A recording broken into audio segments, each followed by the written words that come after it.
In chapter Shin Yud 310, page Tofresh Lamed Aleph 631, volume 1, the last discourse of volume 1, which is what number discourse? 76. And as I said last class, Shin Tes is a very linchpin chapter. It's like a real connection.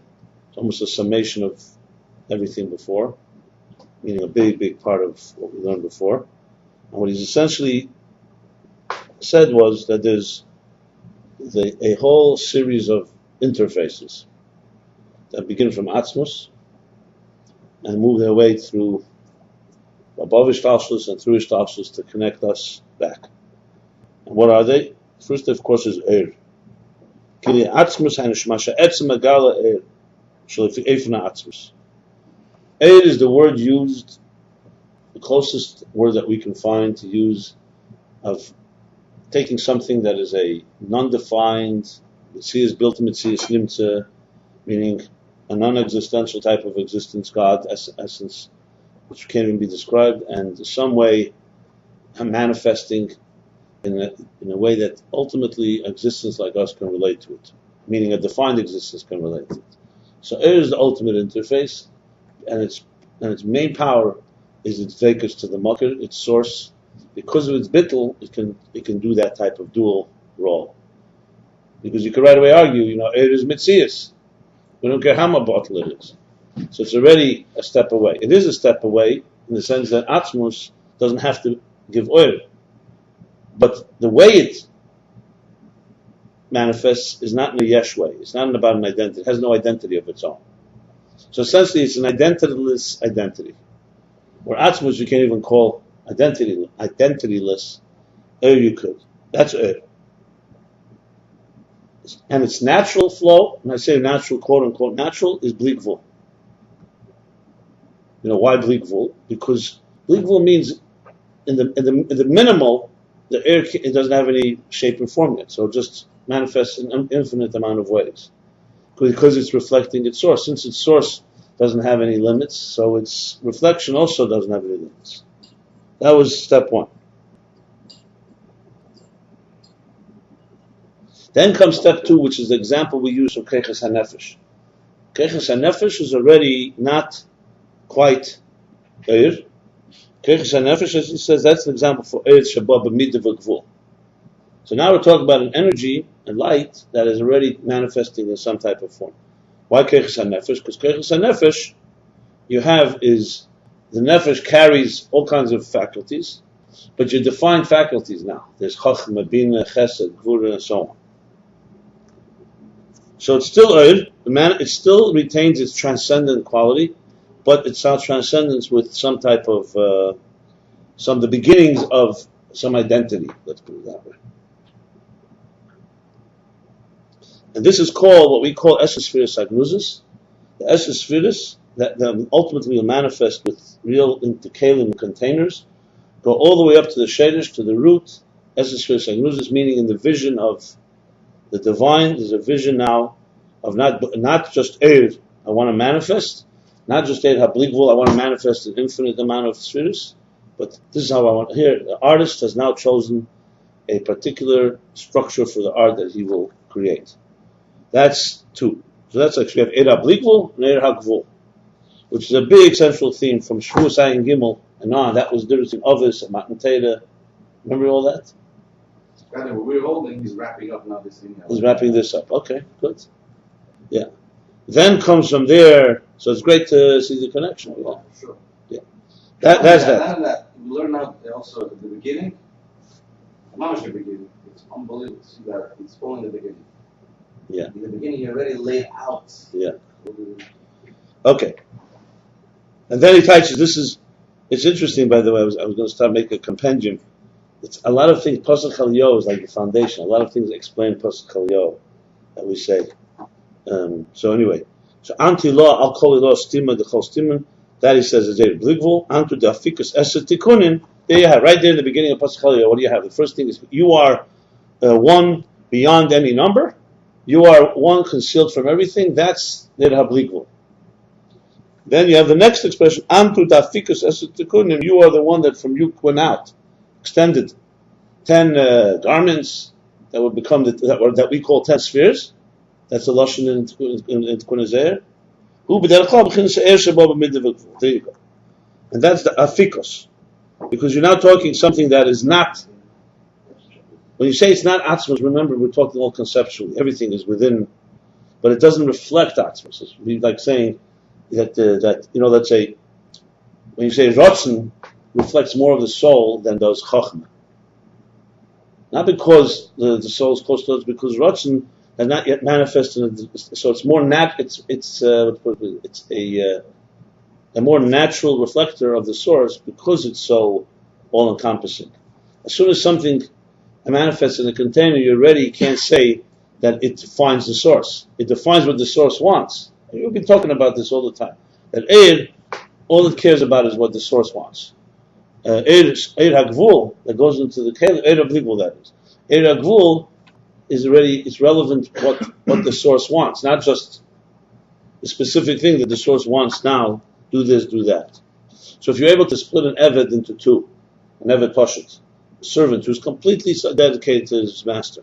The master says, now I want you to learn, he learns. Now I want you to do, he do. Now I want you to chop wood, chop wood. There's a point where there's absolutely no difference between those three.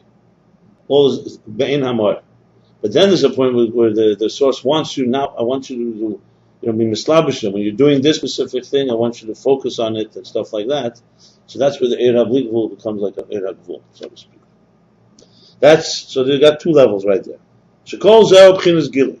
Then comes Inyan Hashem B'chinas Helam. I'm just summing it up because it's a good summary. Then comes the Inyan of Shem. So really, all these words that we use, Eir, Shem, Eir HaGvul, all the spheres, is really words to explain ideas. So what does Shem represent when you say that God has a name? So you have to get beyond the initial, immature reaction. A name, okay, I have a name, he has a name.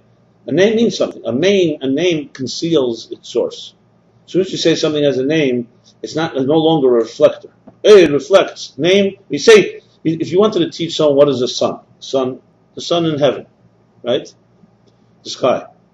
And they never saw a sun. So you say like this. There's a thing called the sun. That's a name. From that, you absolutely know nothing.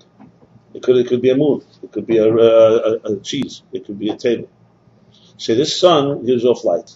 You start giving examples. You could talk all day. So you have their name, you have a description, and then you say, let's go outside. Now look up. The light right away tells you it's a sun. The name doesn't tell you anything. The name is a symbol. Except in Torah, as we said, names are not just heskomim. They're not just incidental. They actually reflect the deeper source, but the name doesn't reveal the deeper source. It just tells you there's something.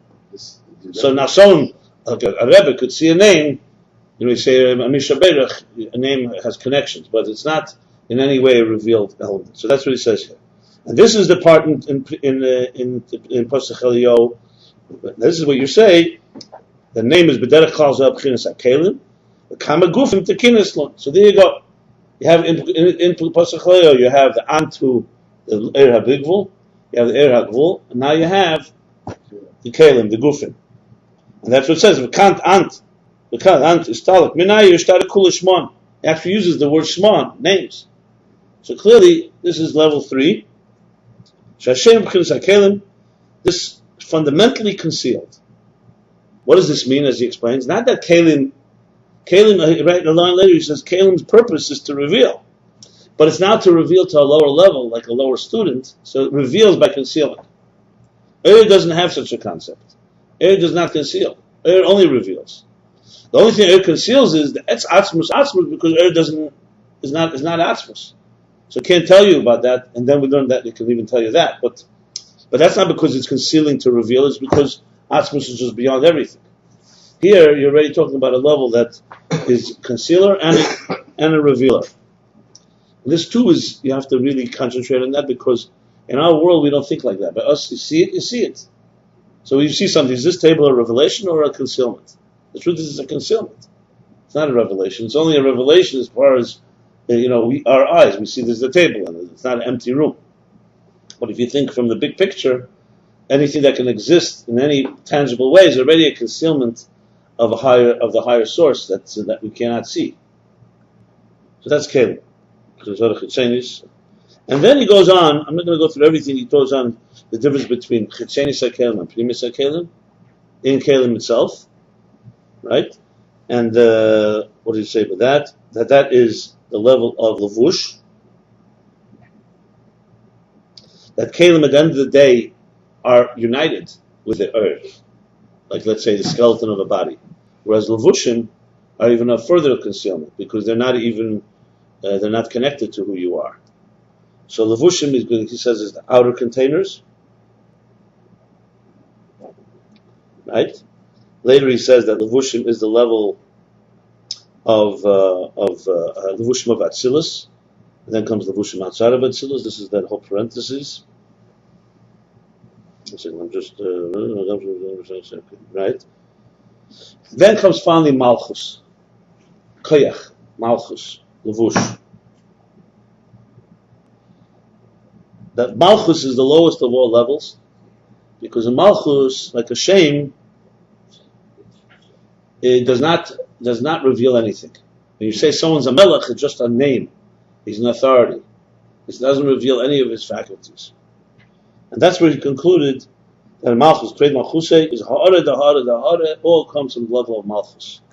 So you go through the whole Seder Salsus. Habligvul, Hagvul, Kalim, Primis HaKelim, Chitzenis HaKelim, Levushim, Malchus, Shem. And all this is to explain those three words in Ashrei. Aramimcha Elokei haMelech. That Aramimcha, the two interpretations, Mamat Lamayla, Tefillah and Torah, that you either elevate Elokei haMelech is the level of Elokim, and Melech is Malchus, Elokim Koachis, in other words, Koachis and Malchus. You either elevate it, or you bring down, through Torah, you bring down Kesed into those levels. So, bottom line is, if to sum it up in simple English, it's about how do we connect those lower elements that conceal to that which is beyond, that reveals. So now, Shin Yud, Ulhaven calls Proteus. Yeah. It seems like when you went down these different levels, you kept saying that even this conceals, that conceals, the Kalim conceals, Malchus conceals, everything's concealing. But isn't it truly if you're looking from our perspective, the Mati Lamayla, which is about Avodas Hashem, the lower you get to us, actually you're more revealed to us. I mean, we can't. Asmus is the highest level. But it's to us that's concealed. Once you get down to the lower levels, Malchus and Kalim, and you see something, you see that's to us revelation. So why keep concealment to us from the Mati Lamayla? It seems like that would be. Well, first of all, he's talking about Maya Lamata, that's for sure. He's talking from Maya Lamata, not Mamat Lamayla, and it's not a contradiction, as you just said. That's all. I mean, it's not that complicated. You said it yourself. So he's talking about Maya Lamata. He's talking from the way it is. If you look from the top down, but even from an artist's perspective, the artist, he's got what we say the Makshava Techila. The beginning, the end is in the wedge in the end. The beginning is that wedge in the end. The edge of the when is beginning in the beginning. From an artist's perspective, from his perspective, God's perspective, the closer we get down to his goal, isn't it? Isn't it revealing his original conception? But you see, of what he wanted? So you're really more revealing. Once the lower you get to the painting. I hear what you're saying. You and I, and most of us, were spoiled. Because the Rebbe revealed to us the Kavanah Atzmos before we got the Gilui. But Chassidim Harashenim, who learned it properly, for them, Atzilus, they would begin to tremble if they saw Atzilus. For us, Atzilus is nothing. Atzmos, who needs Atzilus? The Alter Rebbe said, Mili b'shamayim, im chalei chafatzti. So you speak correctly in Kavanah, but let's, for a moment, remember, going to the Holy of Holies, Kodesh Kadoshim, you don't go in all year, and even you go in with one blemish, you die. Kodesh Kadoshim is not Atmos. Atmos is Dira B'Tachteni. Okay? Right. So tell me, explain that. So we're safe, my point is, don't start minimizing Giluyim just because we know the Kavanah's Atmos. At the end of the day, and a Rebbe is an Neshama of Atzilus, is not an Neshama of Asiyah. Mashiach will be a neshama from the highest levels. My point is, when you learn Chassidus, especially the Rebbe's, you right away talk about Dira B'Tachtein. And in a way, you start losing appreciation for all the higher levels, as if they're like nothing. They're like, stations. Those higher levels are the deepest revelations of godliness. And it's not about Dira B'Tachtein is where the ultimate kavanah is. But Gilui, there's no question, Tanya, Perek Lamed Vav, he says, what's Tachtein? The place where there's the least Gilui. So how do you understand Tanya? Let's not go anywhere else. Tanya says, what means Tachtein? Where the Gilui of the Kus is concealed to the fullest, to the point Mole Klippas V'Sitra Achra. Which means, very simple, you may not be disturbed by it, but you go outside on the street, or each of us, we do not feel godliness to the point that we could hurt each other, we can kill each other. We had a Holocaust. So we're not talking about just some theoretical thing. That's this world with Dira B'Tachtein, where the artist wants this world. This is the world that is the most destructive world. That Mole Klippas V'Sitra Achra, they're menagid, constantly they oppose God. So yes, of course there's a kavanah here, but never say there's Giluyim here. One of the biggest wars the Rebbe fought after the 6-day war was that Eretz Yisrael is not Haschalta de Gula. Now you can think, why not? Well, Atzmus is here. We have a little Giluyim, we already have Chassidus, and now they wish to show that Eretz Yisrael, millions of Jews are coming back. Because the Rebbe knew at the same time that Atzmus kavanah is here, you have to know the difference between Golus and Gula. This is not Gula. The Rebbe said, I don't care what Giluyim there are, it's not Gula. Gula is Gilui Alakus, where people sense of godliness and can't hurt each other. And the Rebbe said, Chaz v'sholom to say that such a cheshach kafel mechupel that we live in, and the Rebbe would say it exactly now too. They never change that. The fact that we're at the edge, the threshold, that it's almost there, the world, that we have to just open our eyes. When your eyes are not open, it's dark. So I know it sounds like a very simple thing, just open your eyes. But our eyes are open physically, and we don't see. So I'm just trying to explain to you that it's important to understand that Giluyim are Giluyim, and they have to be valued. When the Sefer Torah walks into a room, you stand up. When you carry a cup in a room, you don't stand up. Why not? The cup is not Kavanas Atzmus. I'm trying to say is, the whole Torah and Halacha is defined by gradations. There's Kedusha, there's Chayil, there's Klippa, and it's two separate tracks. When you talk, you must know that there's a structure of Giluyim, or else the whole Torah falls apart. You have to know what's holy and what's profane. We just made Havdalah last night. Why don't you just say everything is Atzmus? This is not a small matter. God, the same God that said everything is everything, said you make Havdalah ben Kedush l'Chayil. Now, once you make Havdalah and you understand the distinctions, then you can connect them and slowly climb the ladder. But what you're asking is completely unrelated. You're like almost saying, since the kavanah of Atzmus is here, so all the Giluyim everything is Gilui. It's not correct. Not everything is Gilui. When you do a mitzvah with an object, it's changed, and when you don't do a mitzvah, it's lower. Simple as that. The fact that it has potential. The Alter Rebbe told a chassid who said he can learn. Even though he doesn't actually learn, he could learn. So Alter Rebbe is just like a ganef. Is not someone who could be a ganef, a thief, but someone who is. A lamdan is not someone who could be a lamdan, but someone that is. So, koach, the poel, potential to actual, is maybe even more distant than potential to no potential. Because in this world, if it's not revealed, it's not revealed. I'm trying to point out to you, revelation is more important than you think it is. It's not just a little game. The kavanah is here, and just a matter of time. We've suffered greatly without Gili. But you need Gimel Tammuz as a good example. But I would argue that it's not. You don't need. But what are you arguing with? I'm not clear. What I just said. No. You're arguing that Giluim don't matter. I'm just trying to say that you went through a summary here, and everything was concealed. Exactly. I just said that. And at the same time, the lower you get into this physical world. So everything I just said means nothing to you? It's not nothing. I'm just trying to understand it. No. What I just said. What did you hear from what I just said? I did listen, and I'm just. No, I'm asking you a question. I just said to you that the difference is something that's concealed, right. Even though the etzem is there, and it's fundamental difference. When a Sefer Torah walks into a room, do you rise? Why? Yes. Why don't you rise when every table is also koach atzmus in it? Why? Why Shabbos don't you do work and they make hamavdil? And you say it's inferior, it's profane, it's mundane. And you have to know the difference between When you said the Shoah, the Holocaust, is the world is tachtonim, it's Gala, it's concealment, it's darkness, it's color. Right. So I would have said to you, the answer to that, I would have said, is that the Atzmus is revealed in the Kalim in the world. It's not just something that's going to be reserved for the Gula Shlem of the Metis. It's something that happened through Galus, through all our history. Well, where'd you get this? Who said such a thing? Well, what you just said to me is heresy, actually. Wow. What, to say that? Yeah, it will be only by the Gula. But today, this is called did you hear how the Rebbe went to war against? Why then not say Israel's a schal for the Gula? We have the beginning of Gula. Why was the Rebbe so against that? The same Holocaust that we were talking about, I would have asked you, again, I'm not saying that, I'm asking clarification, that Rabbi Mengel's father, when he was in this Holocaust, which was the concealment of godliness, when he risked his life and gave out his tefillin, the one tefillin or a few tefillins in the Hall of Auschwitz, and people lined up, and he risked his life, and people lined up in the middle of the night to put on tefillin, even though it's nighttime. That was a Gilui Atzmus. That was not concealment. That's Atzmus. Okay, you know what?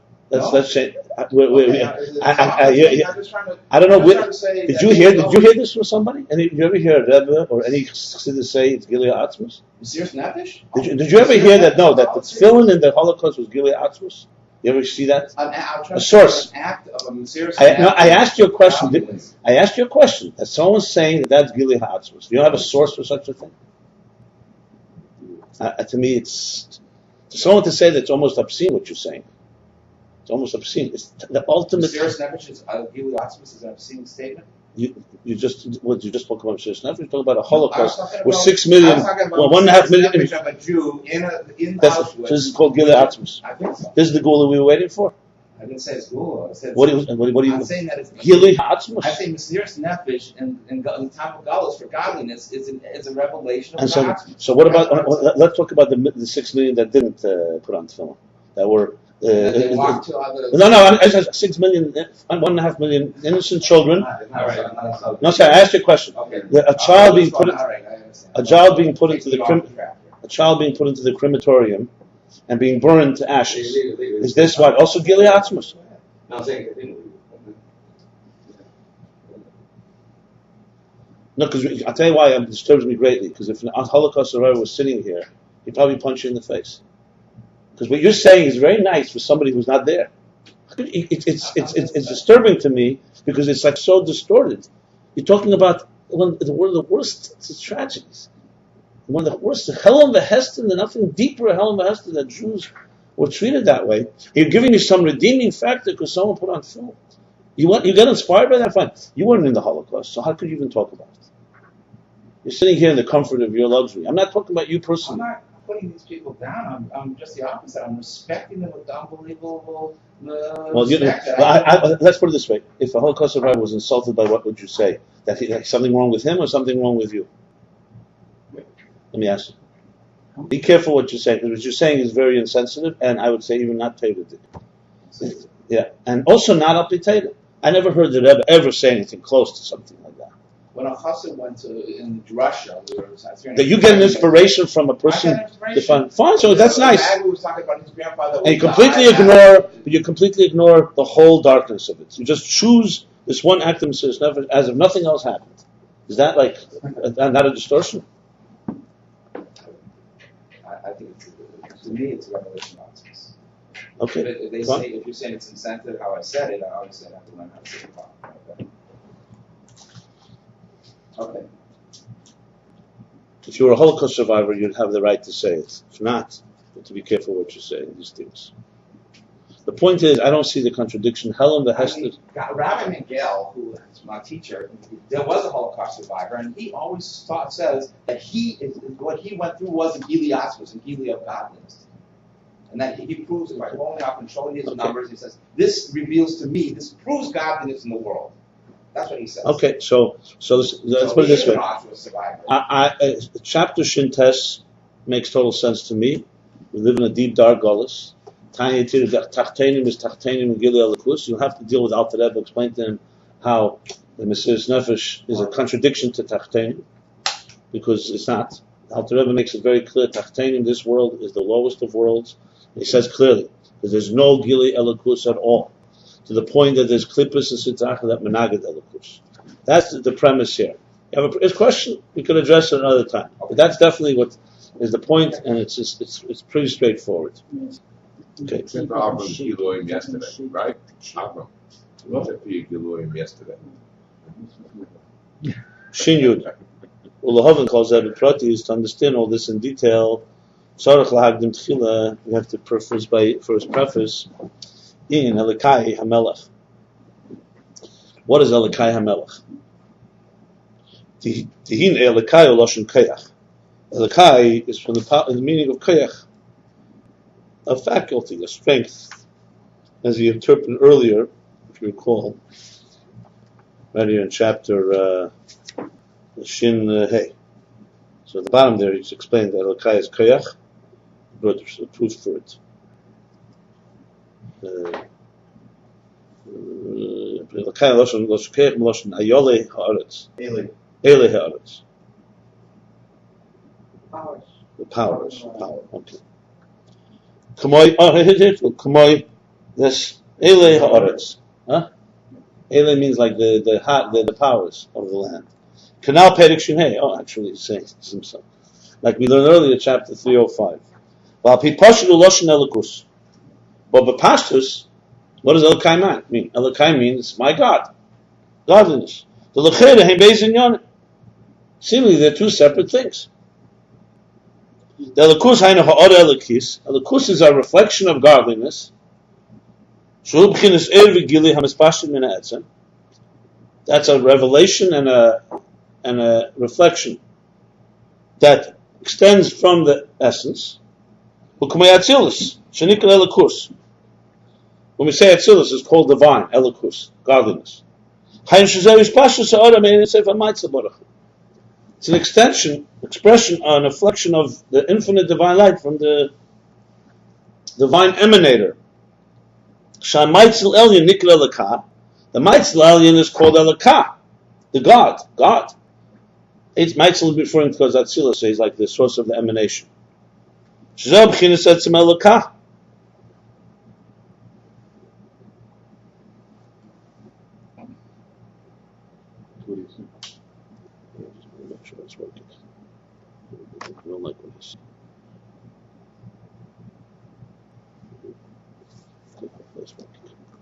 Yeah, that's the source. That's the essence of the divine of godliness. He's one and alone. And he created and he shaped and he made everything. So we have everything here. Bri, Yitzira, Asiya, Atzilus. How do you touch the Otzal and Atzilus? Like and Loshen emanate or impart. Emanated, yeah. Like Vayatzel. Otzal is the verb of Atzilus. Yeah, I know what it means. I'm saying Emanate or impart is the two best ways. When it says the Eibishter Vayatzel min haruach Shalom, that imparted or emanate is the right word. It's really Bria is a new entity, something that's not, so to speak, is not reflective of what was before. An emanate is taking the same thing and just giving you a duplicator. And it's not a duplicate because it is diminished, but it's not. It's still an extension of. Without losing anything from itself. Right. It would be the difference between, let's say, you take an energy of a teacher and it's diminished as it reaches a student, or you need a tzimtzum addition because it's so infinitely different that you need like a whole new paradigm. That's really what it comes down to.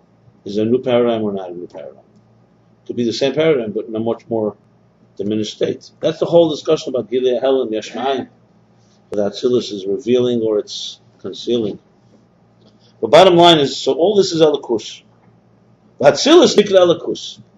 So Elokei is the source, and Atzilus is godliness, not God or godly.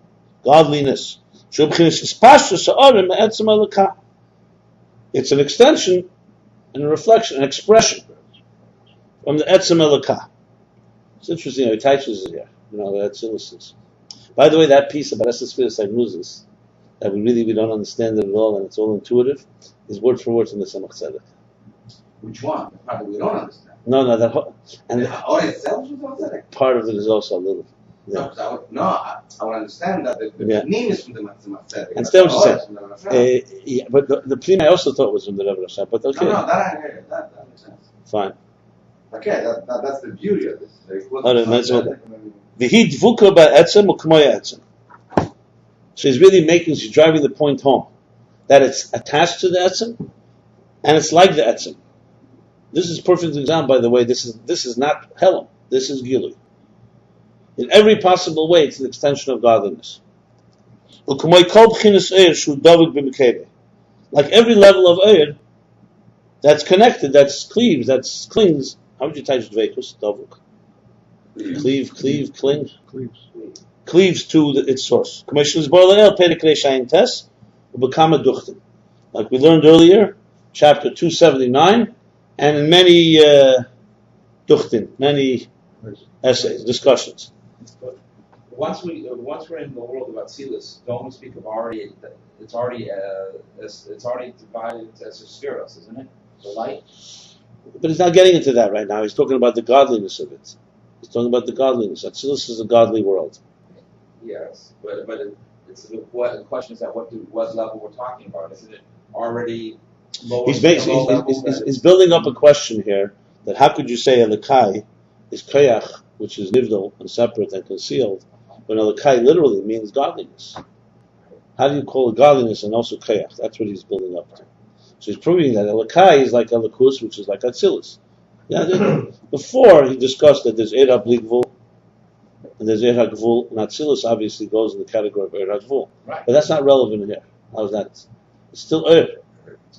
But when it says V'hi Dvuka Ba'etzem U'Kamo HaEtzem, isn't Because it still maintains its transcendence. Atzilus is divine. It's all godliness. We're just talking about levels. What? And it would seem that once it's in Atzilus, It is B'Kaleb. Part of it is B'Kaleb. Is Eir HaGvul. once you're speaking that it's in Atzilus, it's already a level, automatically. But there's again, you're diminishing. You know what Atzilus is? If Atzilus was revealed right now, the whole world would stop existing. Okay. It says that Al-Kutateri, the Rebbe always would bring. I remember the Rebbe would say it. He would say it with such a smilus. It was like he felt it. The Rebbe would say that. Al-Kutateri, it says that when Moshe Rabbeinu was Mitzrayim, speaking to Pari, it was Atzilus on earth speaking to Klippa. There you got yourself a distinction between Golus and Gula, if you like. Couldn't write the whole word. Huh? In other words, the whole word. Because what's his palace? Because usually an Hashem of Atzilus goes through the Vushim. Bri, Tzira, Siya. But here it says, as he was in Atzilus, he was speaking to Pari in Mitzrayim in the worst way.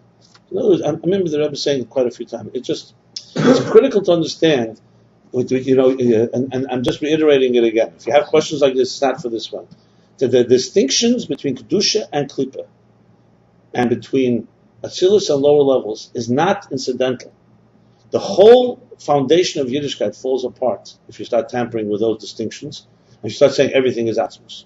By the way, Jacob Frank, and Shabtai Tzvi in another sense, that was one of the most destructive forces. They took Kabbalah, and they said, everything is Elokus. If everything is Elokus, why is incest? Incest. Koach did the same thing. Orgies. That's what they did. The same thing. And they said, what do you mean? The deepest Kedusha is in Klippa. Let's go there and redeem it. So it's not a small matter. And you go into what's called the law. That's why Kabbalah was not revealed for this reason, because it's misunderstood. It's not just a matter of, you misunderstood a little detail. You could just, the whole Torah could be destroyed. I think it says that you may know this or not. There are a number of books about Shabtai Tzvi. Now what? There are a number of books about Shabtai Tzvi. Right. And the author, now this is whether it's true or not, he says, this is all that you just expressed in one thing that Shabtai Tzvi would make a bracha Shematir HaKol. Shematir HaKol. Shematir Matir HaKol. Yeah, absolutely. For sure.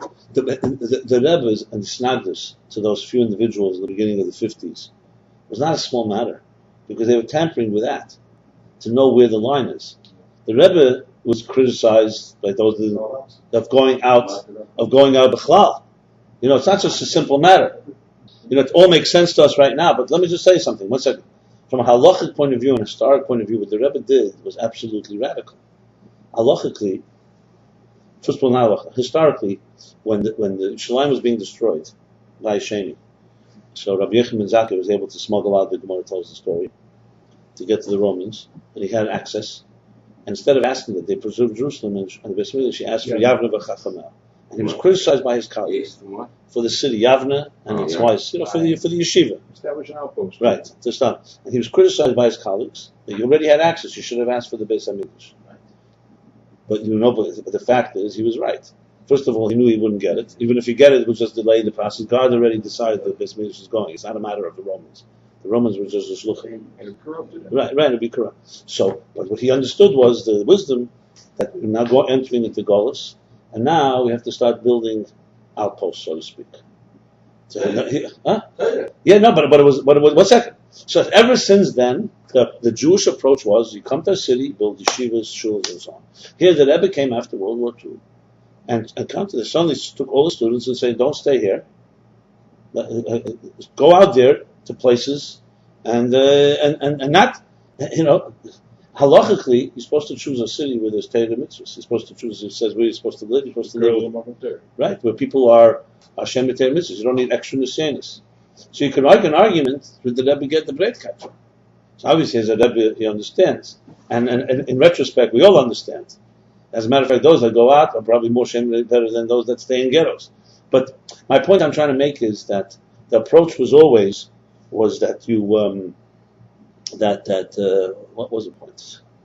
You're saying about the 50s and the 60s and the Rabbi made the I talk about the fine line. Oh, the fine line. Oh, but at the same time, the Rebbe knew very well the fine line. He knew what would stop shluchim from everywhere suddenly starting to play with the rules, and a few did in the beginning. The two famous ones, and that's why the Rebbe was a very strong, because he could not allow that would happen. The whole thing would be destroyed. The whole kavanah, even as now the chiddush is that the Rebbe was able to give people who are not necessarily the biggest mukasharim. He created a standard. And he said, if you feel your shaliach connected to the standard, the Rebbe never made a condition. For example, he didn't test every shaliach how much Yerushalayim do you have and how much chassidus and nigla and whether you're. The guys that don't know how to read Ifrit, to be very honest, But what he did was create a standard that's more or less new. This is the standard. You tamper with the standard, you've gone off the reservation. And that's become very clear. And he put his foot down because they went to places and they started justifying. You could justify almost anything when you start talking to that place. I heard myself from someone. He told me, he said to me, like a doctor. A doctor has a lot of touch, so on. You're a spiritual doctor. How many people need to be hugged? How many people need to be kissed? That will help them more than everything.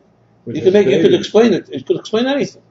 With this barrier and this touch from before the tzimtzum, this comes up after the tzimtzum. My point is, in the Derech Mitzvah, he brings from the Alter Rebbe, how could Yaakov marry two sisters? It's arayis. It's also. So he says the biggest yichayis yichudim are in Atzilus, are the shlosh klips atmeis in Asiyah. Kili arayis, the worst, because in Atzilus everything is yichud, achva chez, brother and a sister, father, son, so because Natsilis is the highest, and when it comes down here, it's the lowest. And you can't ever, and this is where all these guys screwed up. They start saying, what do you mean? I could find the Yichud, I could find it, and so on. I could find the Gili here. That's why it's such a vital distinction. So bottom line is Natsilis is Elikus. And retains its divine quality. Even though, correct, it is the structure Adam Elyon, it's a structure. It's Eid Hagvul in Kelim Gvulin. So it's a structure. It's Chochma Bina Das, Chochma Bina Chesed Gvura Tiferes for sure. But it's a divine structure. It's exactly aligned to the way God wants the structure to be.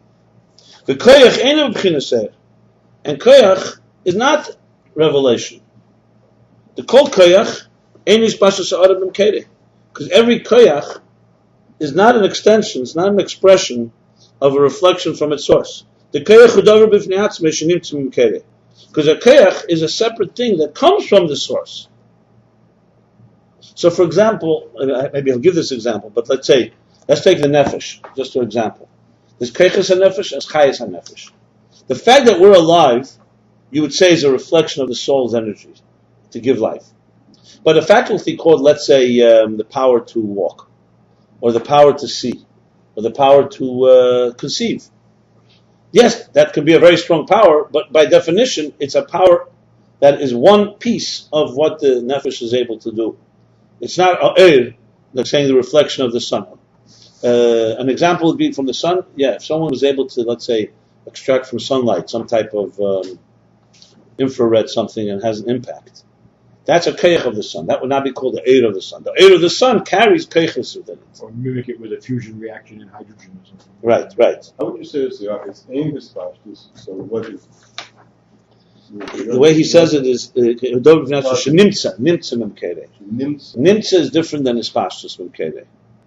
It would be the example. The example would be you love your child, so you can just express that love in just you hug the child. That's like almost like a more ha'ara, mishpashet, and then you tell your child a little suggestion. So even though it has love in it, but the suggestion itself doesn't carry your whole being. It's a very specific. Or you give your child food. So maybe coming from that place, but it's revealed. All you see is a so-called an act. You don't see the right. You like see, a mitzvah. Exactly right. Nimtza, something comes from something is not something that reflects something. Not everything that comes out of us reflects us.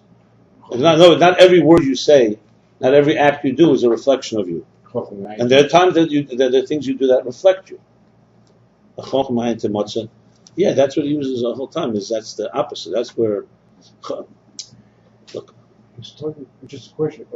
And koach in the Shariah there's a distinction. And chayes and koach. Yeah, he brings that here. He brings that here befedish. He speaks about it very specifically. Earlier and later, right? Chayes and koach for sure later. Okay. And I think it's earlier too. I'm trying to remember where. Not in this chapter. No. This chapter? No. Maybe later. Well, I just want to say one thing to explain it. I think it's very important. Later? We didn't reach there? Okay, so we'll get there if he says it. Anyway, now I wanted to say like this. This is a critical component here. It's not semantics, it's more than that. Remember, the Rebbe Rashab is concerned with the interface here. The Rebbe Rashab is concerned with the interface. And the interface, you have to have, the question is like this. We can understand, I'll use Ashes that he brought at the beginning of the Ayin Beis. There's the words he used like this. He said, there's the kavanah klolis in mitzvahs. They say, asher kedushanim mitzvahs v'tzivanu. And there's the kavanah pratis. So there's, God wants you to put on film. Okay, haniach film. Tzitzis. Later Shabbos. Everything has. So there's the common denominator where it's God's will. The question is there a bridge between the two? It's true that God wants that now you should do a specific mitzvah. But how deep does the specific touch the Ratzon itself? You could argue that we live in a structured world, so therefore we need specifics. But the bottom line is to reach a place where just Ratzon Elyon is mayor, and Mashiach comes. Basically, the will of God, the details don't make that much difference. Now they make difference in halacha. You have to do it this way. That's what He wants. But at the end of the day, as we unite with God, you're uniting with the Ratzon Elyon, and there isn't much left for the details or the individuality of the specific structure.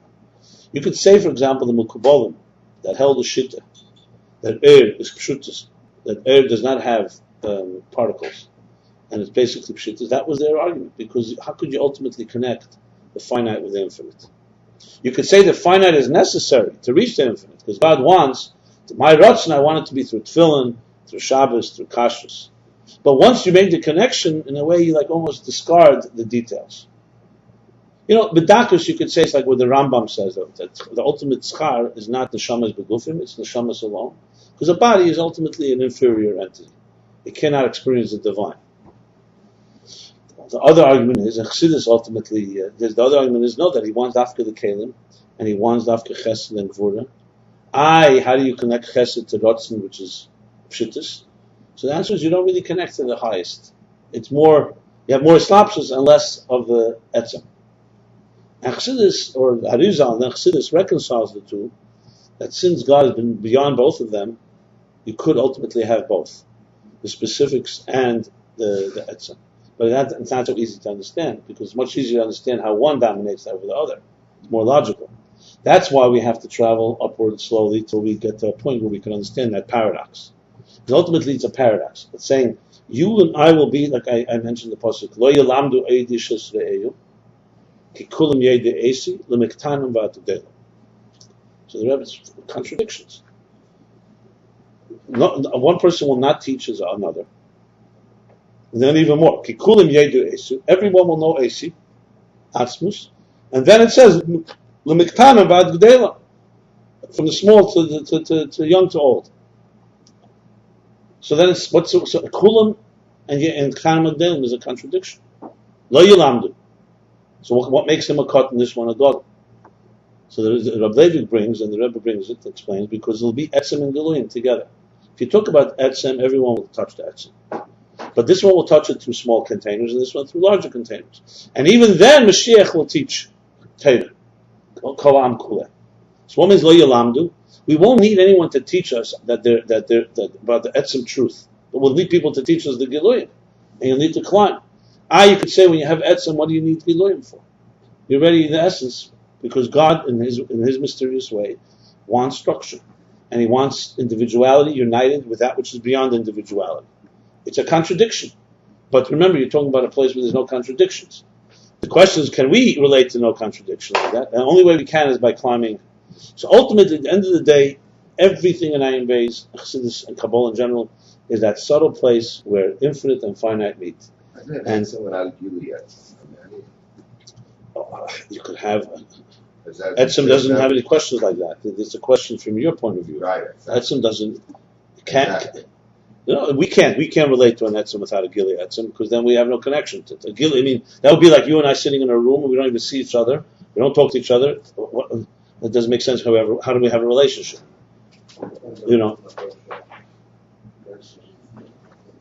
Anyway, the point I'm making here is, I'm just bringing it down. What the dilemma that he's getting to is that koach, okay, is a distinct force of the soul, and ir is the natural extension of the soul, of the energy, and that doesn't seem like it's reconcilable. He's going to obviously reconcile, but that's how he's pointing out the question. So you have Elokei, we said Loshen koach, then you say Pashut is Elokus. Elokus is ha'ara. Koach is a faculty.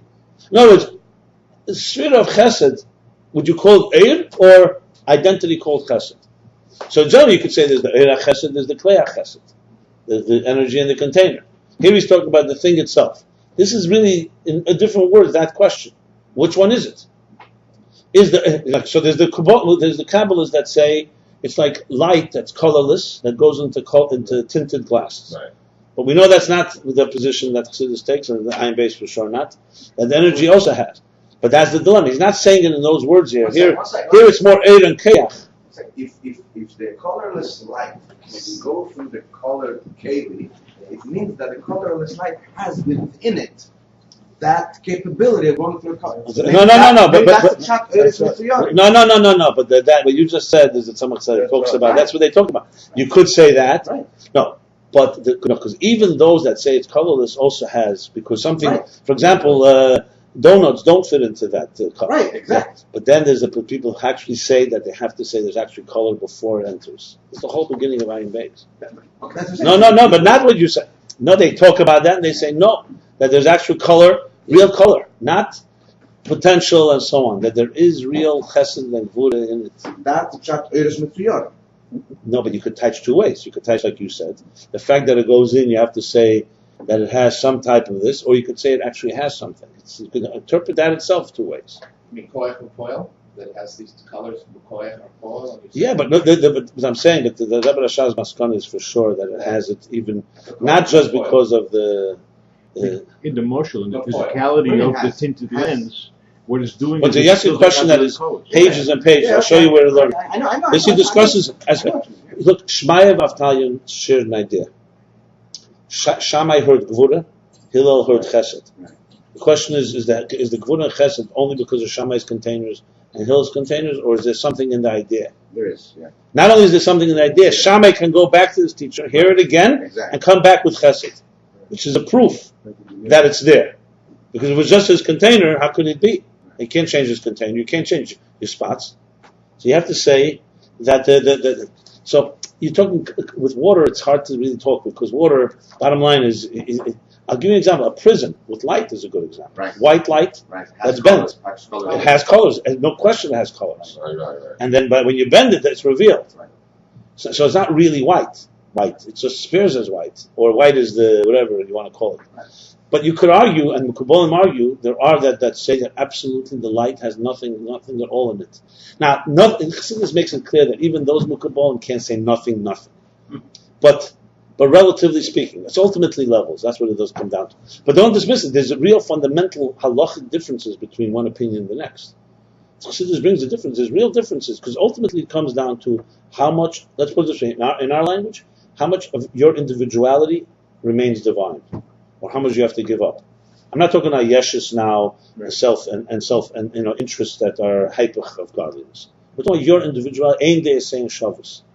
And the answer is ultimately it's a complete union. I mean, the whole Chassidus, the elaboration, because it's so easy to explain it the other way. And you know what? We have to learn about the white light.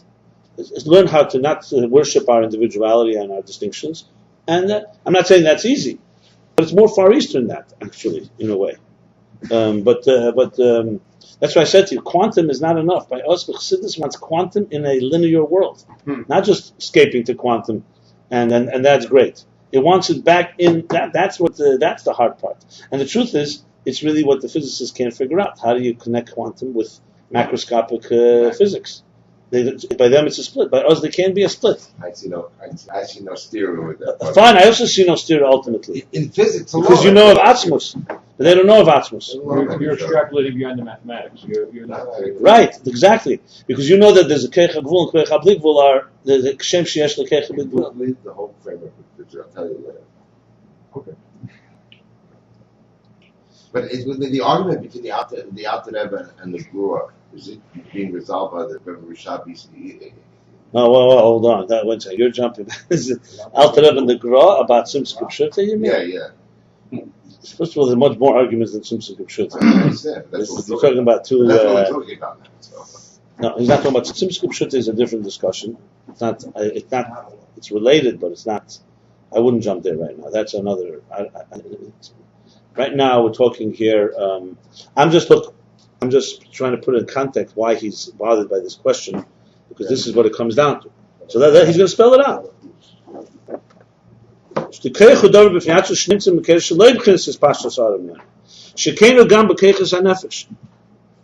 about koach l'mayla, above. The same is with the faculties of the soul. You cannot say that they're just a natural extension of the nefesh. Rak shema nefesh nimtsoyim keiches.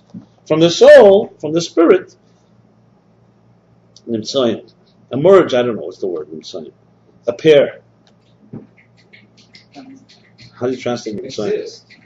Exist. Existence. That's how I said. Yes, nimtsoy is always touched in the Rambam. It's the first halachah.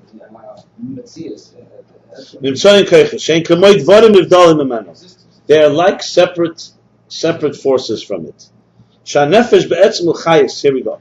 Because the nefesh be'etzem, the soul, the spirit, is essentially is chayis, is energy. Very passive. From the soul are found by Our existing totally. from the soul, but they're just found. In a way, yes. Because you see, when you dissect it really to the core, and just think like a child who doesn't know anything, clean slate. Make you imagine you have no science, no knowledge, and you look at something. No, let's just talk, complete clean slate. You look at something. What exactly is happening when you look at something?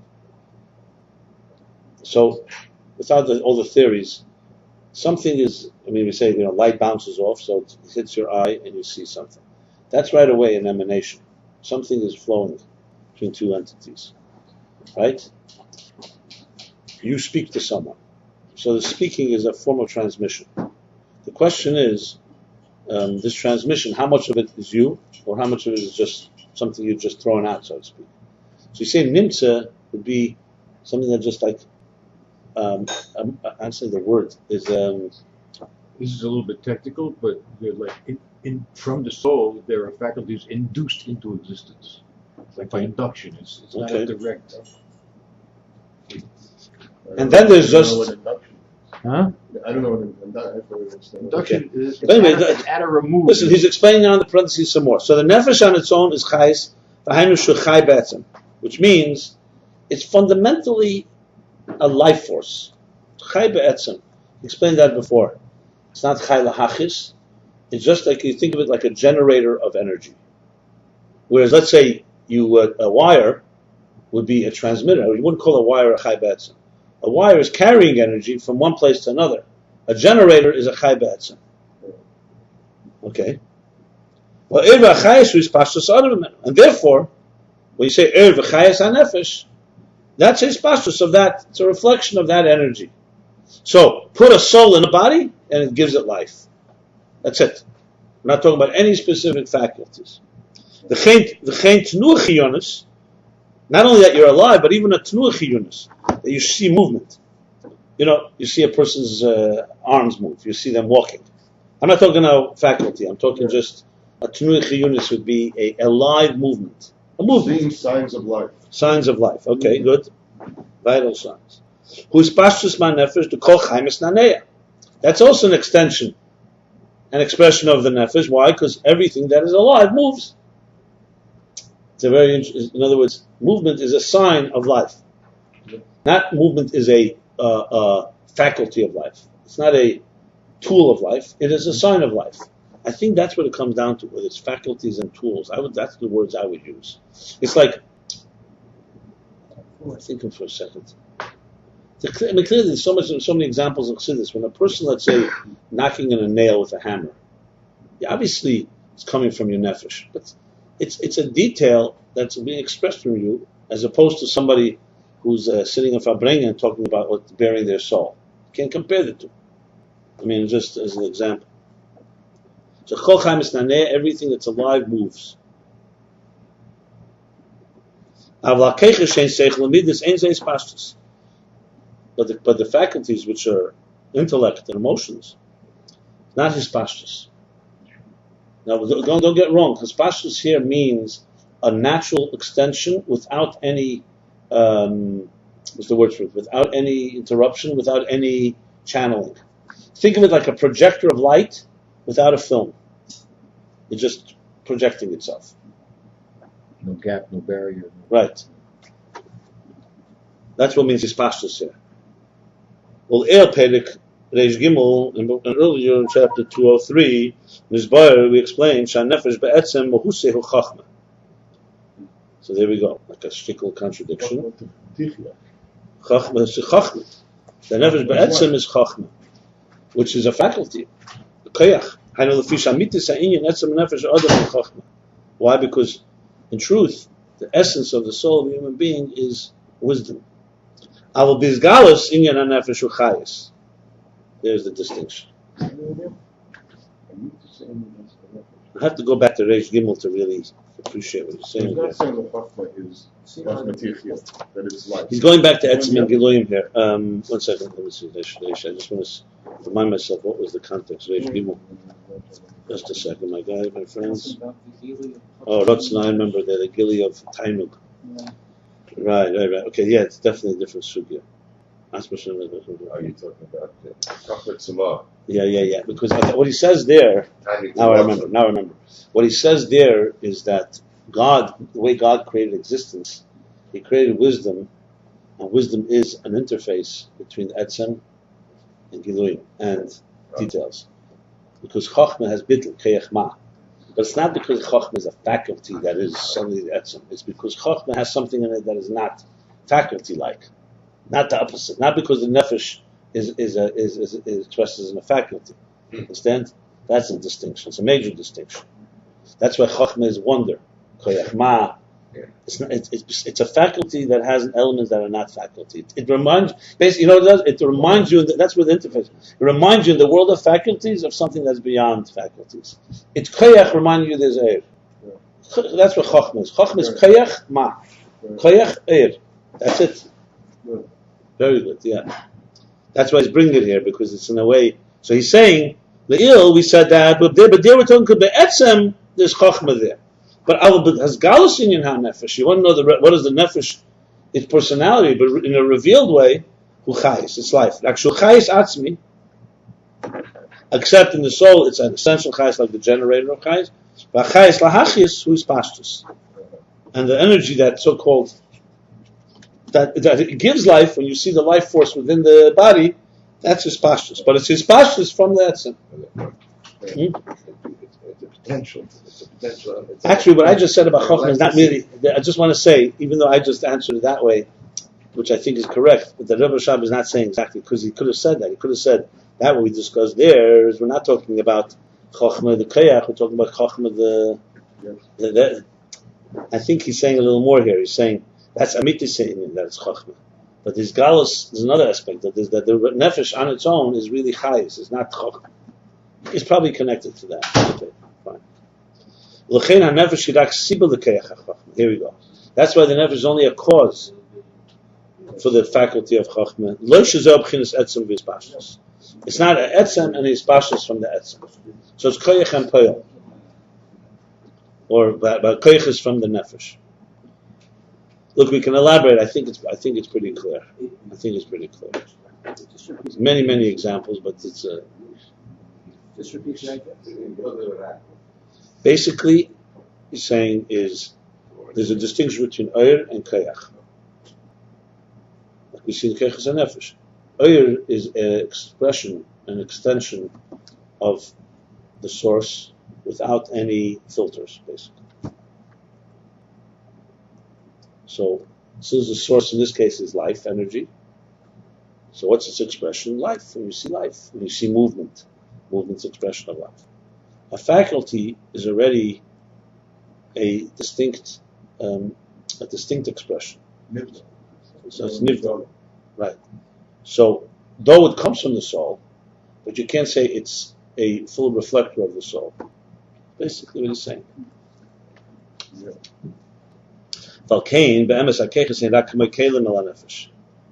And that's why. So now he's making the point even stronger. Once you call it kelim, you're going to have a real dilemma. How are you going to define keli? How can Elokei be a keli and an oyer? So be'etzem now, what we're saying, the truth. That's why koach's faculties are just like containers to the soul. Shanefesh mistakenes u'pe'eles al yodam. The nefesh manifests, is like enclosed. Mistakenes here would be like tikkunim, like garments. I mean, it could also be ornaments. But he means here like garments. U'pe'eles al yodam. And functions through them. Canal, like we learned earlier. But being that they're essentially their soulful faculties, at least, that's why they reveal the energy of wisdom, of intelligence, the energy of emotions. They're in a level of gili. We're not talking about things that are concealers, complete concealers, and they reveal the nefesh. Through the faculties, you can know about the soul and its root. So we're not, the Hebruchin is kiruv al nefesh canal, and they're close to the nefesh. We can say this is true with all levels that are called koach. And this is a virtue, an advantage, quality of koach over faculty, over shem, over name. That will be necessary, relevant later, or relevant to the previous chapter. So in other words, we're talking here that it's not as diminished and distant as a name. It's revelatory. But in general, the idea of a faculty is not an extension, an expression of the essence. That's why it's not necessary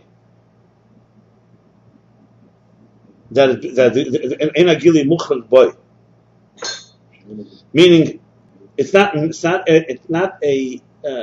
absolute a necessity, an automatic thing, right? Yeah, an automatic. This gili of koachis is not automatic. It doesn't just reveal, without effortlessly. like the light of the sun that comes from the sun, which comes automatically.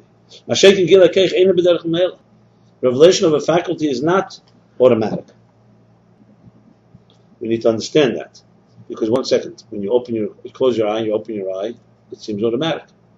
The soul goes right into your eye and you see, you don't have to do anything. We're not talking about yagir. There's no effort. So what does he mean by this? That's Helen Gilly. It's Helen and Gilly. It's not etzem respashtus. Yeah, but still, what's the distinction? But he's adding now it's not That's mukhach. not no gay. But the truth is, it's not mukhach for a different reason. Because a soul in heaven does not see. That same soul, if you don't put it in a body, it doesn't have to see things. If you put it in a body, that's when it starts functioning that way.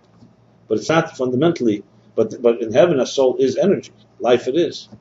But then it's also a life force. It doesn't see, but it doesn't. Okay, you know what? Let's see what he's going to say here. He's definitely he's adding now something that makes koach one step away from the source. Whereas in parentheses, "V'hinei hagili manefesh b'chlal eina muchrach." In general, the revelation from the soul is not coerced. It's not a must. It's not a must. That's good. It's not a must. The gabchin sipashus achayis. Oh, now he's saying, even the extension of life from it, is not automatic. Like we see when a soul reincarnates, let's say in an animal, it's not extending or revealing at all. If it had to reveal and extend, it would do so even in a different body. Like the sun, there's nothing you can do. The sun, wherever you bottle it, is going to shine light. But it's frustrated at its inability. It's correct. That's correct. But it means that you see the bottom line. It doesn't. Like a sun, you put a sun inside of a behemoth. It's not going to be a behemoth. It's going to be a sun. I mean, you'd say it's overwhelmed. That's correct. Look, it's in between. It's an in-between place. Let's see where he's going with this. Okay.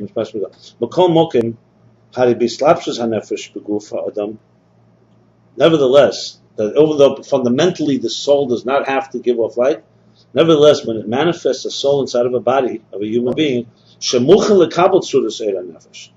body that is tailored and prepared and what's the word for it?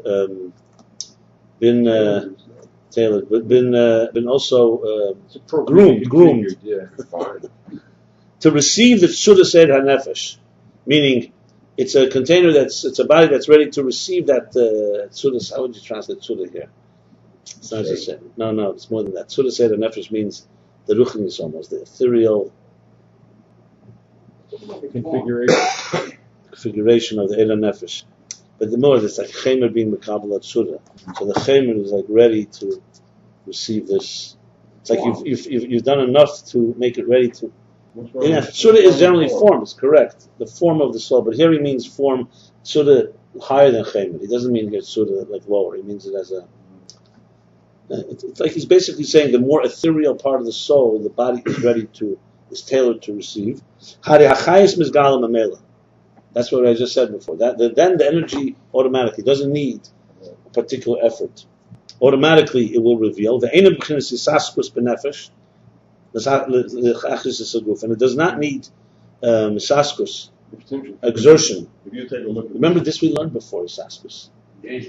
if you take a look at the koach, what's going on in the body, a lot of this askus is going on. It's true. Is that what he means? But we'll get there in a minute. Let's just see. Like we discussed earlier, chapter 55. I just want to point out, which I pointed out, these chapter numbers were all added by the Rebbe Rashab on a third bounce of Ayin Beis years later. He wrote it in almost three versions.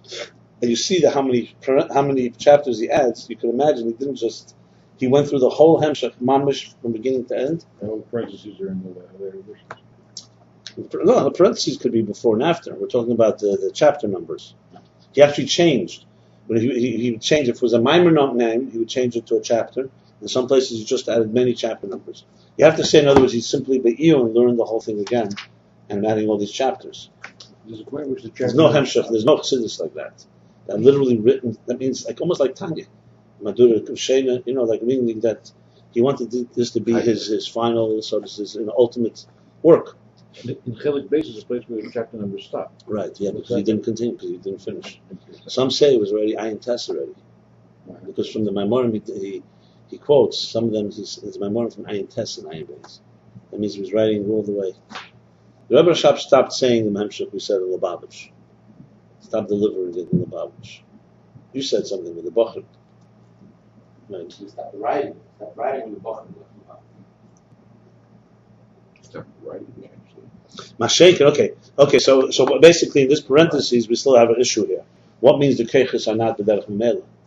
Mashenkin, so we just said chayis also fundamentally is not b'derech memela, but once it's in a keli of the body, it flows naturally.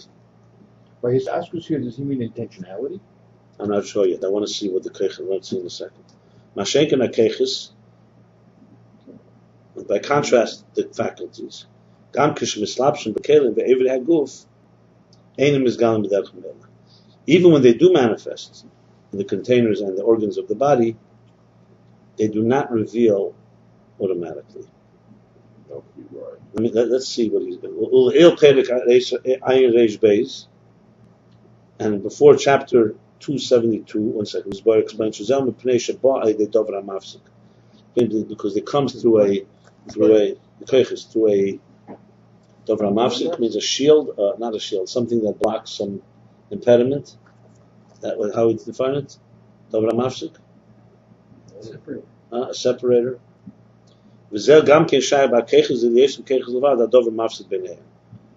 And this is also possible by faculties, being that they're faculties, there's something that separates. This is a little abstract here. Let's see what he means here. Why don't you go back? I'm just suggesting. Okay. You said simply, the sun is going to radiate.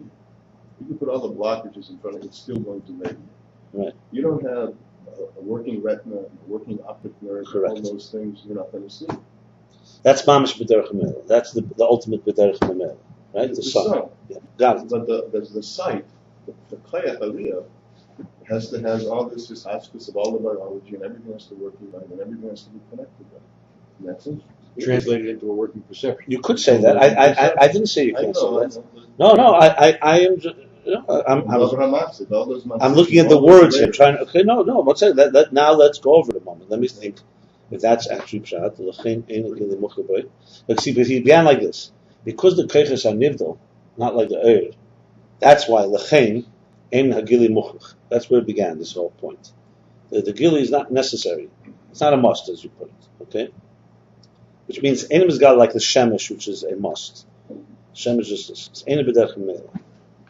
So I think you're right. I think you could say that we're interpreting. That's correct. The sun doesn't care about containers. There's no containers for the sun altogether. A sun shines. It doesn't make a difference if it's a pile of garbage or it's a palace, like Chassidus brings. It doesn't make any difference. The sun can shine over Auschwitz like it shines over Yerushalayim. Same sun. Correct. It's real air makif, basically. It's not air primi. That's the main reason that's given for it. But it doesn't matter. That's not relevant. The bottom line is it's an air b'derech hamel. And we're not getting now because the sun is not like the moyer of Atzmus that's Berotzi. The sun was created to radiate fine. The nefesh, on the other hand, is not as automatic. The only thing is, it's not as automatic. The proof is the Gilgulim. A sun could not be controlled like that. And no, the only thing is, once there is a body that's shaped by God in a way that's a keli for this, it doesn't require any effort. How would you interpret it? Here, no effort. You could say the same thing here. There's not a retina, but there's a body. Yeah. I think what he means is, yeah. Now I think what you're saying still makes sense, because remember, even you and I know that there's this askus, but no one else can tell. It's not like you open an eye. We know there's processes going on, but it's as natural as it gets, and it's still not like the sun.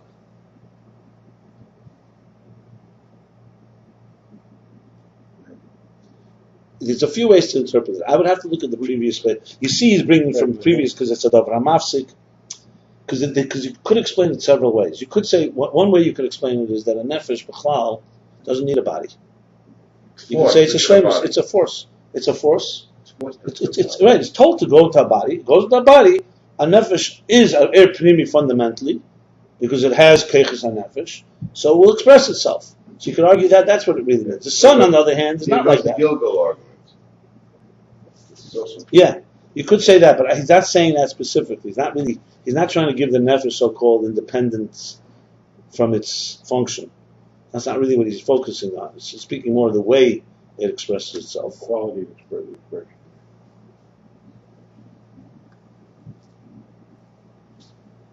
The bottom line is koach. Before we go to chayes nefesh, the koach, however, clearly he says because it's a. So he says le'el perek Ayin Beis this boy. That's because of the dobra mafsik. I see from that without that line, you probably can explain it a different way. He's just using that as an explanation. You can explain it another way. How it's that's what it's mashma from the language. So since it's a dobra mafsik, what he's really saying is that's not a qualitative isaskus. I'm sorry, it's not a quantitative isaskus. More of a qualitative isaskus. What I mean by that is much more abstract. You're correct in saying that there's the retina and there's that whole the kalim, but I think there's something else he wants to say. He wants to say that because a faculty is not a reflection of the soul like air is, it's a dovra mafsik, it's something else. So it's not an automatic. Let's use the projector of white light on the screen. Okay, you need to put a film there. Now, when the white light doesn't have to do anything different when the film is there. But there's right there is already not b'derech haMelech. That's what he means. It's not just not b'derech haMelech because there's a scientific process of the film diluting or whatever, filtering. It's because as soon as you have something else, in other words, the projector's white light does not necessitate it to shine through a film. It doesn't have to go through a film. When you put a film there, it'll go through it. That's what it looks to me like more. It's like a dovra mafsik. Ascribes meaning. Huh? It ascribes meaning to it in a different way than it would automatically. Yes, correct. But the not b'derech haMelech means not that the projector has to start working overtime because now it has this film it has to contend with. That's not what he means by saskus. Yeah, he means more that it's not a derech haMelech, meaning it's not the soul's, since it's not the soul's natural expression, so it's not necessarily the soul would necessitate to express this way. Something like that. I think that's what. Huh? That makes sense. But it's very subtle. Instead, it's a very subtle distinction. Am I making sense here? Yeah. I think even with koach with the eye, you have the retina and the lens, and you have the keli, and it's the to the function of vision. You can still have an open eye, and the light hits where it's supposed to hit, but you're not awake to it in a way. You can look at something and not see it. You can have an open eye, but you're not present with it. Yeah. That's what it is. No, the reason, but see, the thing, we can explain this many ways. I'm trying to make it sure it's consistent with the theme of this perek. Right. The theme of the perek, let's not forget, this all came as this is a byproduct of a premise here. What's the premise? That eir hanefesh naturally is mispashet chayes, and koachas are not natural. That's they says Elokei. That's why I go back. So you have to. This has to be consistent with that. It's not just we're not just looking for an explanation. Obviously, you can explain in many ways that the faculties are not b'derech haMelech, but here it appears that eir is. You see, let's put it this way: if we had no defense mechanism, a child. Here's a good example: a child with no education will express himself without any inhibitions. I'm talking about nobody imposing rules or demands, right? We as adults. We already have expectations and this, and we have reputations to preserve, and we have people expecting things from us. The whole thing. So we have all kinds of filters and blocks, and you come into a room. If it's people you don't know, you behave one way. People you do know. In other words, there's a whole. All that is not derech haMelech. It's not your eir hanefesh is just shining. Can't be there. Chayes is not like that. Your life force and your soul and your body is whoever you're with. You're alive. It's not. You can't change that. Because the soul is just being itself. I'm giving you an example. I don't know if it's a complete example, but faculties are not that same type of flow. Faculties are already, they're not as much as the defense mechanisms we use and all that. Obviously, that's even further. But relatively speaking, so faculties are already a form of a concealer, even though he says it reveals from the soul, but it's not a natural flow. Soul flowing would be white light.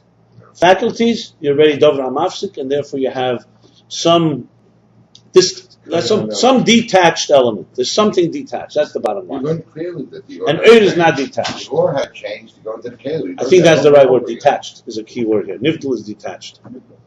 But not detached, completely detached. We're talking about it's not completely attached. Eir is nefesh, Eir. The only thing is, like he says, a nefesh doesn't have to give away, but put it in a body, that's it. There's no difference. You can't, for example, go into a room and say, in this room, I'm going to be alive so much. In another room, I'm going to be alive a different way. You can't control that.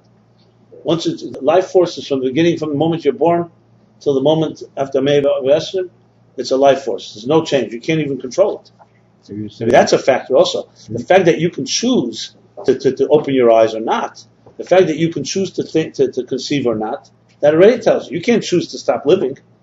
You can't choose to tell the soul stop giving life force. It's not possible. You could, God forbid, injure yourself and it won't let the life force manifest. But that's another story. And here we're talking. So there is the bottom line. It's definitely faculties are definitely one step away from Eir. Say engaged and disengaged. Yeah, we could say that. We could say it's almost like I think. They're Caleb. Essentially, he calls them generally Caleb. Well, all this is leading to a question. There's a question that's coming to the table here. So now let's finish here.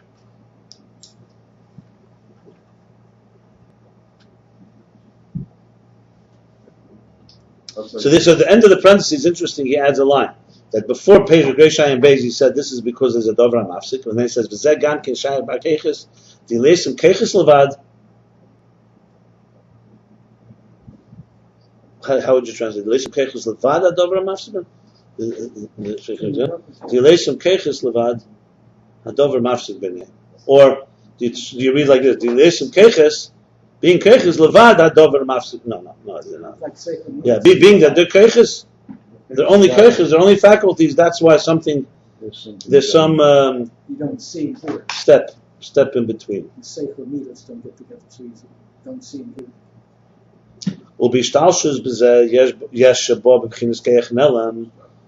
And when this evolves lower levels, it comes into a koach nelam, a concealed faculty.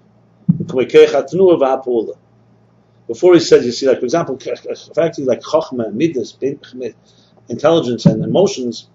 At the end of the day, they reveal. They're a step away, but they're revealing. He says when you go further, these koachs become concealed. Like for example, the koach of movement or function. In other words, you can't compare, for example, the koach of chokhmah and bina to the koach of, let's say, picking up something or building something. He's not talking about what he said earlier. He's qualifying. Before he said Tnu Chiyun is that life moves. He's talking here the deliberate act of moving something, not that the fact that life is movement. Wow. So what is that? That's good. Which is the koach, the final, the ultimate, the lowest koach of all the faculties, the koach to do something, to act, which is a concealed koach. It's concealed because it's not like a revelatory faculty. That's the bottom line. So koach and elokus are two things. In Yonim, two separate things. So how can we say Elokei is both the meaning of koach and the meaning of elokus?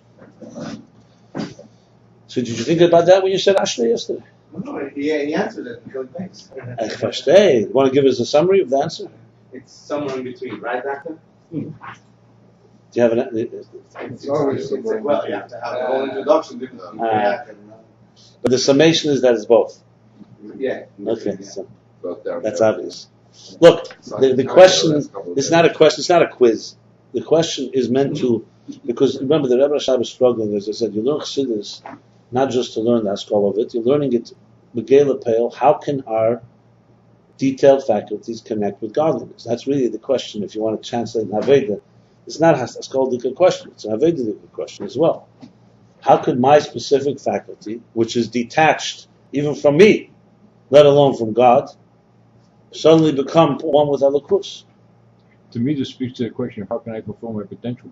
That's why I never get beyond Ashley, because I stop him as being on this, I just can't get anywhere.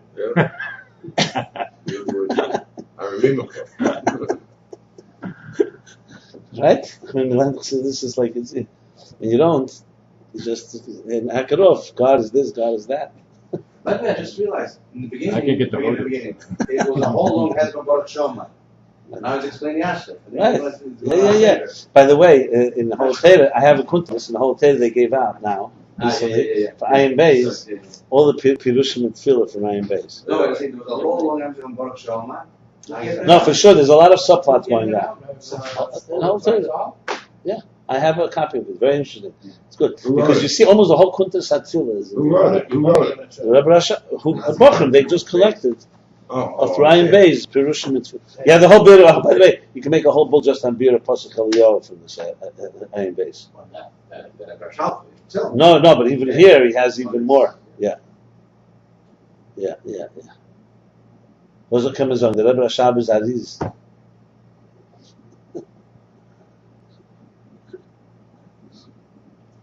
Okay. Read the kitzur? A giant. It's a joke. I mean, like we little dishes are saying that the Rebbe Rashab. By Fabring was someone who was like a Weltischer guy. Says, Alter Rebbe Aziz. Smart guy.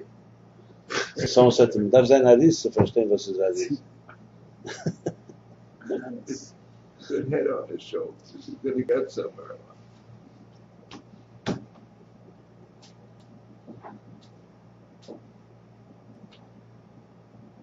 Someone was sitting by Tzemach Tzedek by the Tish once, and was like, like they were talking about Tanya. So he said, "What's the Tanya of Gita?" So Tzemach Tzedek asked him, "So Mogul learn Tanya?" No. In Dira, the Staka Garnish of Gita. That's what he told him. That knew it, they didn't do anything. Yeah. Would we say in that generation also is the Pshat, or Sheshanuv Gita of the Film of Vestas?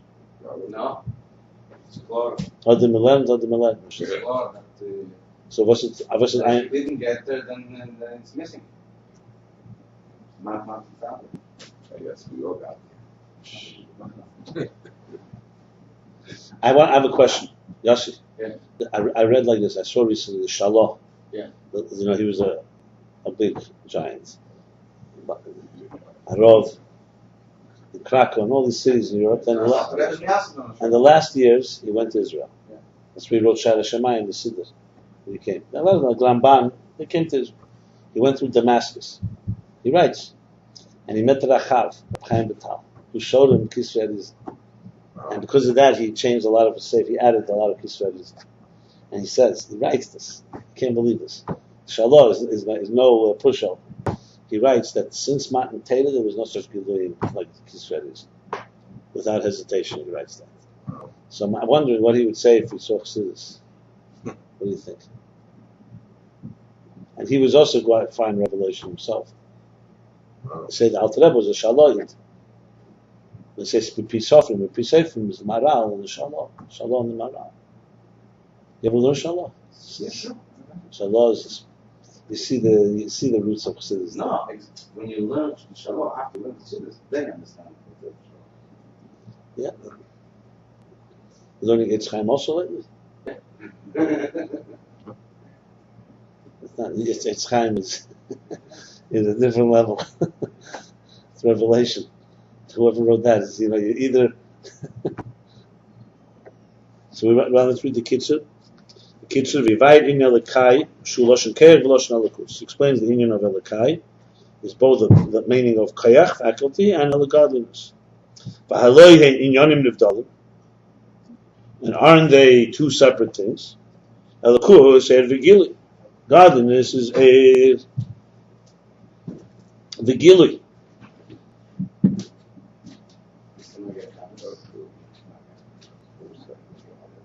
The distinction between Eir and Gili.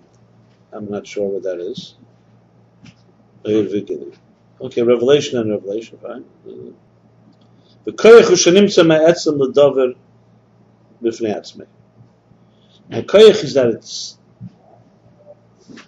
springs forth. Shenimtza springs forth. That's the poetic version. It springs forth from the essence to being a separate entity. The same is also in the faculties of the spirit.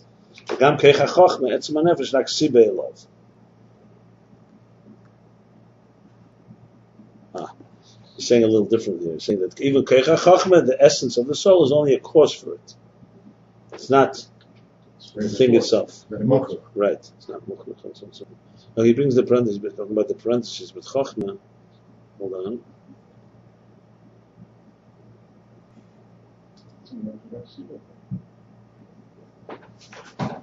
He says a little differently what he said. I think it's a little different than what he said. So where's the still chachma? Oh, it's min al-chusn. It's galus. There he said before that etzman is chachma. Here he's saying that chachma is only caused by the etzman nefesh. Okay, because the giluim of chachma, basically the faculty. Well, and that's why the gilui is not a must. The koach achayis k'shaguf muchim nimshich memela. Generally, the life force, when the body is prepared, meaning not like a gilgul, in other words, not like the flow is natural, the flow is automatic. So even though the koachs are davar nivdal, they're separate, but they're soulful koachs. They reveal and are revealing the essence. But generally, faculty is separate and concealed, and thus the question Elokei contain both these meanings.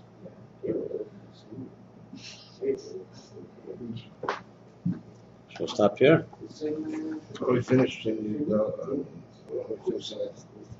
Another chapter. It's going to be. I'll finish next week. This one is not. We finish the second. Okay, we'll stop here. A very short chapter.